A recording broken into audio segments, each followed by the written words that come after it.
வணக்கம். நான் டிஸ்பிளே பண்ற ஒரு வாக்குறுதியை மட்டும் நீங்க பாருங்க. எனக்கு பார்த்தோன்னே எனக்கு அது ஒரு மாதிரி பர்சனலா ஹர்ட் ஆச்சு. அதனாலதான் நான் ஷேர் பண்ணணும்னு நினைச்சேன். மதசார்பு இல்லாத ஒரு கட்சி அப்படின்னு நம்ம சொல்றாங்க திராவிட முன்னேற்ற கழகத்தை. மதசார்பு இல்லை அப்படின்னா என்ன அப்படின்னா இஸ்லாமும் இல்லை, கிறிஸ்டியானிட்டியும் இல்லை, ஹிந்துவும் இல்லை, இந்து மதமும் இல்லை அப்படிங்கிறது தான். ஆனா அவங்கள பொறுத்த வரைக்கும் மதசார்பின்மை அப்படிங்கிறது ஹிந்து மக்களுக்கு மட்டும்தான்.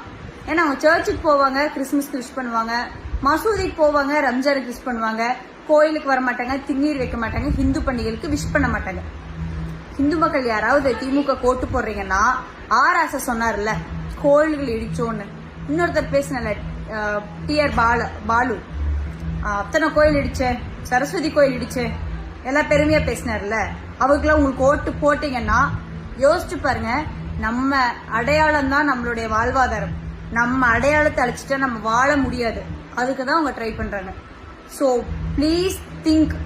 ஏன்னா திருப்பரங்குன்றம் இஷ்யூல பல விஷயங்கள் நடந்துச்சு.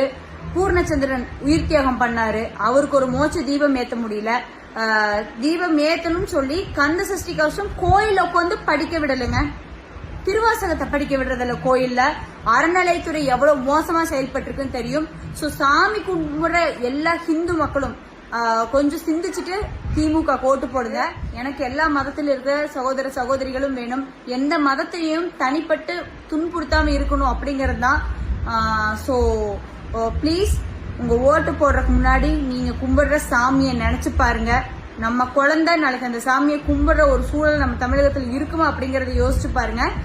இதுல நான் யாரையும் எந்த மதத்தையும் எந்த குறிப்பிட்ட சமுதாயத்தினரையும் நான் புண்படுத்துறதுக்காக பேசல. திராவிட முன்னேற்ற கழகத்தினுடைய உண்மையான மதசார்பின்மை என்ன அப்படிங்கறது ஹிந்து மக்கள் புரிஞ்சுக்கணும் அப்படிங்கறத மட்டும்தான் என்னோட தாழ்மையான வேண்டுகோள். உங்களுடைய ஓட்டு உங்களுடைய வாழ்வாதாரம், உங்களுடைய ஓட்டு உங்களுடைய அடையாளத்தை மீட்டு கொடுக்குங்கிறத ஞாபகம் வச்சுட்டு தயவு செஞ்சு அந்த ஓட்டை பார்த்து போடுங்க மக்களே. நன்றி.